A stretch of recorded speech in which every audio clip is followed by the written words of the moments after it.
Hola amigos de CulturArte, muchas gracias por acompañarnos en esta transmisión especial en la que estoy muy contento que tengo la oportunidad de platicar con un gran bailarín que bueno, pues hemos tenido la oportunidad de conocer su trabajo a través de las proyecciones del Royal Ballet que hemos presentado desde hace ya prácticamente 10 temporadas aquí en México y que bueno, el día de hoy vamos también a platicar con él sobre un documental que estaremos presentando en varias sedes aquí en México, que próximamente ya tenemos las primeras funciones que se van a presentar de este documental, el cual se titula Resilient Man, un hombre resiliente. Este documental pues trata sobre un proceso que Stephen McRae, bailarín principal del Royal Ballet, tuvo que enfrentar a través de una serie de terapias debido a una lesión que tuvo en el escenario. Y bueno, de esto vamos a platicar con él, pero además hay varios temas que se tocan en el documental. No vamos obviamente a spoilear nada del documental porque queremos que vayan a las salas y lo puedan ver. Pero creo que es muy importante también conocer este punto de vista de parte de Steven sobre algunos temas que comenzaremos en estos minutos que tendremos de charla con él. Y bueno, pues para comenzar, obviamente, pues quiero darle la bienvenida a Steven. Welcome, Steven. Thank you for your time. And what a better introduction for you that your very own introduction from the documentary. So let's share this short clip. I grew up in the western suburbs of Sydney, Australia. At the time, it was an area that many would have said was culturally starved. There were no theatres around. I didn't go see live performances. My world was motorsport. My father was a drag racer. My sister, who's older than me, did a lot of gymnastics and a lot of dancing and was very good at both. And as a very quiet, shy boy, I guess it must have come as a bit of a surprise to them at the age of 7 that I went and asked them if I could have a go at dancing. So my parents, bearing in mind there were not many boys in my area who wanted to dance, very happily and openly said, "Great, go and have a go." So that's what I did. They found the most local school possible.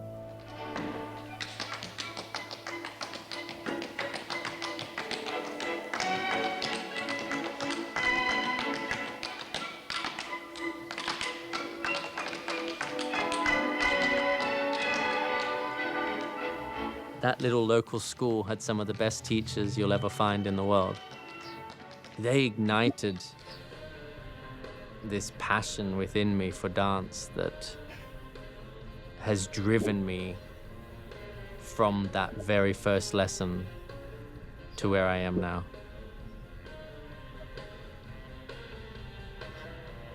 My parents didn't understand what I was embarking on. None of us knew you could dance professionally. It wasn't really until I was about the age of 14 or 15 that it was made clear to me by my teacher at the time, Hilary Kaplan, that I could have a career doing this. I could actually earn a living doing what I love. Her dream was for me to go to the Royal Ballet. How is the dream going, Steven? What can you share with us about this first approach for the ballet and at a very young age? Well, thank you for having me. It's exciting that the film will be shown in Mexico. It's an honor to have it shown. And I think you can see from just that little clip that from a very young age, I was exposed to this passion, a passion that has given me direction throughout my entire life and enabled me to explore the world. Dance has opened up the entire world to me. And I was just very fortunate that I was exposed to that at a young age. The film really shows what passion can do, even if you are thrown big challenges your way in life. If you have a passion for something and you have the right support, you can find a way through. And I think, and I choose to start with this short clip because I think it's very important for the young dancers that want to achieve a career in the ballet, for example, that and also the importance of the families to support them in the looking for that dream, for achieve that dream, no. And in your case, as you said, in your parents look for a local school, and there are many country cities in the world that the same as you don't have the chance to go to live performances, to have this opportunity to see live ballet and live performances. But uh, through the schools, you can have this approach to the ballet. So that's very important for me to share with people that sometimes don't have the chance to go and see live ballet, but they want to achieve a career in the dance world now. Mm. So I didn't see any live ballet until I uh, basically moved to London. But my teachers uh, provided me with opportunities to perform. So I did competitions, we did performances in shopping malls and other events like that. And having those performance experiences gave me a taste of what it's like to share that moment with the audience. Dance is a communication, it's a language. And so when you perform, you're actually communicating with the audience and it's a two-way conversation. And I learned that at a very young age. So for any teachers out there that um, perhaps can't take their students to the theater to see a live performance, there are so many things that they can do to really support and nurture that passion for dance. And it's all about the energy in the studio. If those teachers are able to share this love and this passion for this beautiful art form, then those students will feel that energy, they'll feel that passion, and it'll definitely inspire and motivate them to learn more about the profession, but also about themselves. And luckily, the industry has changed, and now we have, for example, the cinema seasons that many cities in the world can now see ballet performances, opera performances through the cinema screens, and we will talk later about that. But uh, luckily, I think this have changed for the good, because now maybe you don't have a theater to see live performances, but I can see that many cities in the world now are showing this kind of screenings, no, for the new audiences. Yes, and actually, last night here in London, we performed Alice's Adventures in Wonderland, and that was relayed live to the world. So we love doing these cinema relay performances. It's for me, it's even more important to do those because I did grow up in an area that didn't see live performance. So it means now that children, adults, ballet lovers, people who have never seen ballet can all go to a cinema not too far from their homes and actually see a live performance. And it really is live. It's not edited in any way. It's a proper live performance. And then in the intervals, obviously, when all of us dancers are getting changed and refreshing and getting ready for the next act, we get to watch some really wonderful interviews that have been pre-recorded, showing you the rehearsal process and maybe the stage rehearsals as well. So I'm really passionate about the cinema relays. I think they're a wonderful tool to spread our. Thank you, Steven. Well, now I would like to share the trailer from the documentary, so we can talk to the people what is this documentary about. Okay.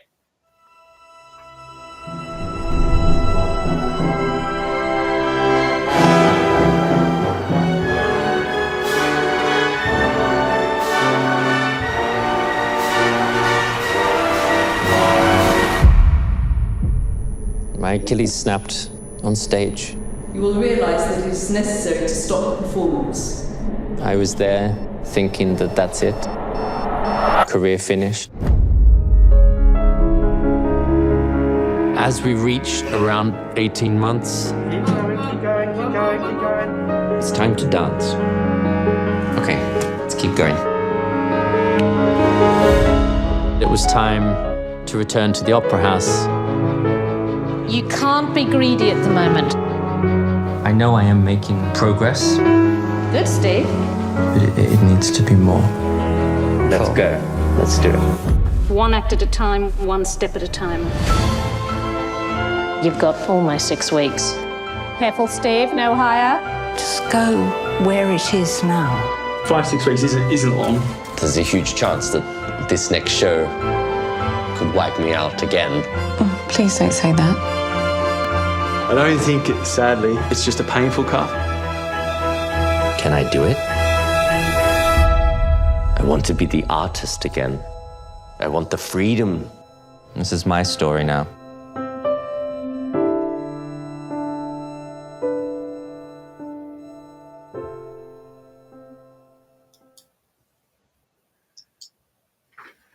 Well, as you can see to this trailer, documentary is about an injury that you suffer in on stage, and I would like to know, Steven, what motivates you to share your story, to share these very emotional moments with the audiences now everywhere in the world, because this documentary is luckily going to distribute in different countries. We have now the chance to share it with the Mexican audiences. But what motivates you to share this difficult moment in your career? Very important to share experience, because as a human, we all experience challenges. Nobody's journey in life is a smooth, comfortable road. And I now have 3 young children of my own. I want them to grow up knowing that it's okay to be feeling vulnerable. I feel like I've learnt to use my vulnerability as a superpower now. I actually am being vulnerable. So I think this film highlights that this profession that we see is obviously a beautiful profession, and it can appear a very glamorous profession.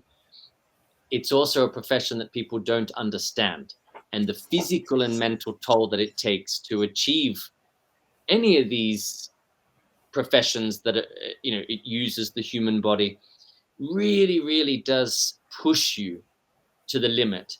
And I love that about our art form. I love that I get to push the boundaries and find what I'm capable of.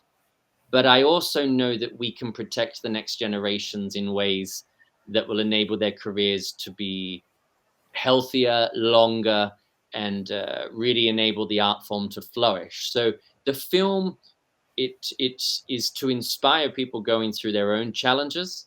I think it's to enable people to have conversations. It'll spark many, many conversations and even debates about how we should be moving forward within our profession. And ultimately, my hope is that it inspires people. I just want them to walk away with a sense of hope that, yes, you are faced with these near impossible hurdles and challenges, but you can find a way through. And it's all about support, passion, and an absolute will to find a way through. You share, as you say, some topics that they are not so well known with the people. No, you can see the glamorous side. You can see the funny side of the profession. Sometimes in many of the interviews in the media, also dancers, choreographers talk about that. But you also talk about these difficult topics that are also part of this career, that part of the industry. In the first minutes you mentioned about the brutal side of the profession, that 20 minutes later of your injury, somebody else was on stage. What a difficult to share that in the film, no, Steven? Yeah, so I mean, we all hope that we can't be replaced, but the reality is, as humans, we are all replaceable. And in a profession like ballet, you have at the Opera House 2,500 people who have bought tickets to watch an entire performance. And when my Achilles snapped, I was about 2/3 of the way through the performance. So the performance still want the audience still want the performance to go ahead. So within 20 minutes of me snapping the Achilles, the show did carry on. And as the person who was suffering with that injury, that is horrible to know that, okay, your career might be ending, but the performance still carries on. And mentally, that was a lot to process. But the reality is, when I was very young in the company, there were many dancers who had injuries, and those injuries presented opportunities for me. I was able to then step in and do those roles. So I understand that it's all full circle. I'm just very lucky that my director, Kevin O'Hare, is incredibly supportive, and he never ever made me feel that I was just thrown to the side, which was a huge help. Also, some topic that you share in the documentary that is very important for young dancers that are out there now is about the social media pressure that you mentioned, because you receive a lot of messages through your social media that when you will return in the stage. And I think at the beginning maybe the messages support you to go ahead with the process of the therapy, but this kind of pressure also takes a lot on your mental health, no? And you mentioned on the documentary and you shared. Yeah, I mean, of course, many people were so supportive and sorry that this accident had happened. But then you also, with social media, you know that there are going to be the few people that hide behind their screens and say horrible things, and also some people just love the profession and the art form so much that they're unaware that those of us who perform are still human. And so when you read a message saying, "What do you mean you're not performing? I've booked a ticket to watch your show. Can't you do the performance?" The reality is I couldn't walk for over a year. So I'm sorry that that person had bought a ticket for my performance, but I was trying to hold on to my career. So ultimately, most of the teachers are incredibly supportive, and it's been really quite special to be able to share that journey with my supporters, my followers on social media, because we've been able to have many conversations throughout that journey, sharing different challenges, ways to deal with it, and just to share support and information. So if social media is used the right way, I think it is a really beautiful tool. I think the audience that come and see the documentary, maybe they are people who enjoy the live performances, but also this kind of documentary of part of the story that you share will help not also to inspire the people and the dancers, but also for the audience to understand that in this industry, very different from other industries. And what I love about this industry is because we work with humans, no, and we don't work with machines. And as a human, as you mentioned, we can have injuries, we can be with difficulties in our lives, and sometimes the people also, well, they buy a ticket, but they can understand that if the performance cannot be on the stage, it's because something's happening, no? And I think this kind of documentary also is helping to help the audiences to understand how this is how this works. No, it's not just about every night have the performances on stage, because we are talking about human beings, no, on the stage. So that thing I think will also help to people understand more about this ballet world, Steven. I agree. I think, many people obviously say, "Oh, you're Steven, the dancer," and I say, "No, no, no. I'm Steven, the human. Yeah. I'm Steven, the father, and yes, I dance as my job." And it's very easy for people to forget that you are a human. And even us dancers, we forget. We think we're superhuman sometimes. I do another rehearsal. I'll rehearse again. I'll do another performance. Yeah, I can fly here. I can do this. I can do that. And obviously, the human body can only take so much. And so it's, I think, an important message this film sends, that we are human, and that's beautiful, but being human also makes you very vulnerable, and you have to celebrate that, but also respect it. You can't just push the body until it constantly breaks all the time. And that's a real clear message, I think, in the film. Okay, I would like to share a new clip about just this topic about the health in the ballet. I was clearly not mentally in a very good position when my Achilles really kicked off. And I didn't listen to it. I didn't act swiftly enough. I didn't go and get the help. I didn't openly talk enough about what I was struggling. I know what it's like when you're in this position and you're just hungry for it, and you feel like I just got to get here, I just got to get here, I've got to get here, got to get here. You will get there, whether you have a week off, a month off, a year off, 2.5 years off. You're still going to find a way to get there.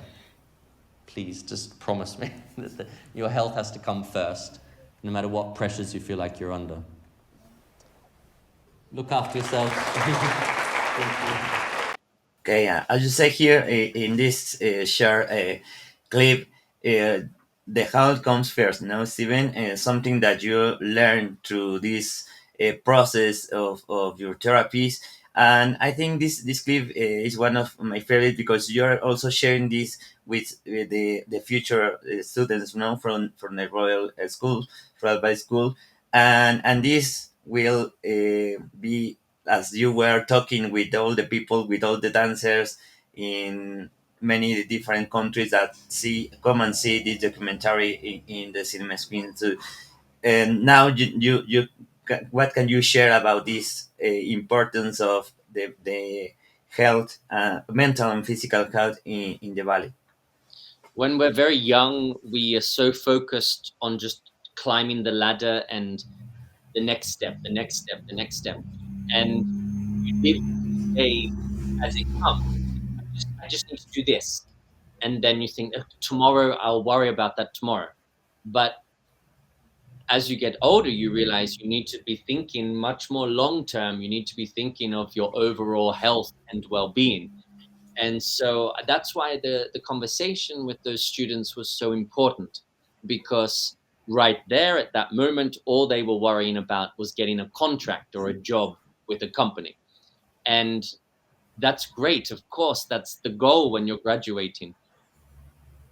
But at what cost? Because many students get a contract and their bodies are completely broken already. And then they start their professional careers already dealing with all of these other challenges. And also, a lot of it comes from their mental well-being. Mental well-being and physical well-being go hand in hand. They influence each other.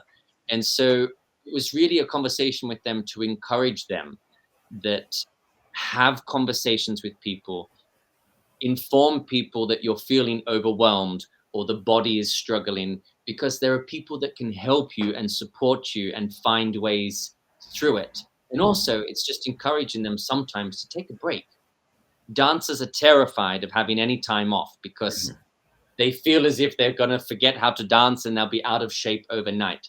That's absolutely ridiculous. It won't happen. You don't lose the physical shape that you're in overnight. So actually rest and recovery will actually make you a better artist, a better athlete, and ultimately be able to enjoy your work more.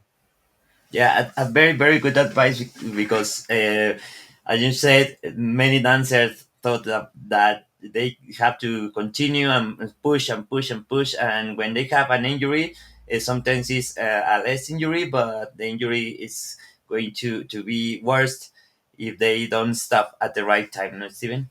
Exactly. Okay, I want now to share another short clip about your career now in the Royal Ballet.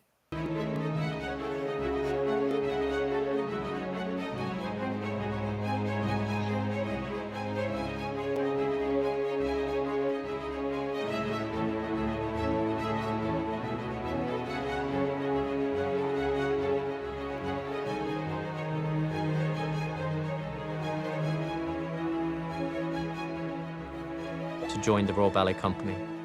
That was the dream. So for the next 4 years in the company, I pushed and I pushed and I pushed, doing every single role that was thrown at me, dancing with numerous different people, just saying yes, yes, yes to absolutely everything. And that made me a principal dancer.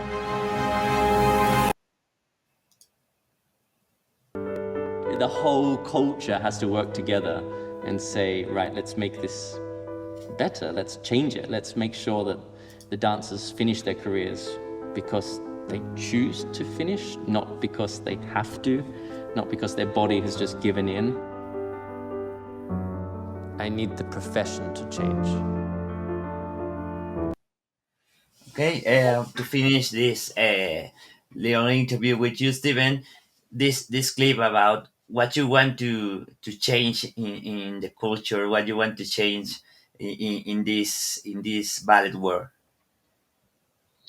I mean, there are multiple areas that I believe we could tweak or make changes to make this profession even more beautiful for the artists. And if the artists are supported in a certain way, then the audience get to enjoy it in an even more powerful way. For me, the workload is obviously an issue. We only have one instrument, so we have to protect it. So it's having coaches, directors, choreographers, teachers educated with the science that goes on with the body. If we ask so much of it, it's just unrealistic what we ask dancers to do. Dancers are never afraid of hard work. Dancers do the opposite. Dancers work too much. So it's never a case of worrying about a dancer being lazy. It's almost the opposite. We need to support and nurture these dancers to tell them maybe do less sometimes, work efficiently, work smart. That would be my dream. And I would love to see companies start to trial different working conditions, different ways of achieving the same level of excellence, if not even a higher level of excellence, but in a healthier and even more supportive and nurturing way. Well, thank you very much, Steven, for your time. Thank you for sharing these ideas about this documentary about the A Resilient Man theme. For all the people here looking this interview, please look at the website of CulturArte and see the upcoming cinema screenings that we will have. And thank you, Steven. We keep in touch. Maybe sometime we can talk more about other things about ballet.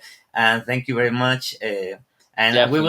we will see you in like a month here in Mexico in Alice Yes. screening here. So very very excited to see you back in that special and very funny role of ballet. I'm excited to hear what people think, obviously, of Alice, but also I want people to let me know what they think about Resilient Man. I hope it gets a lot of you thinking, and I hope many conversations will be had about it.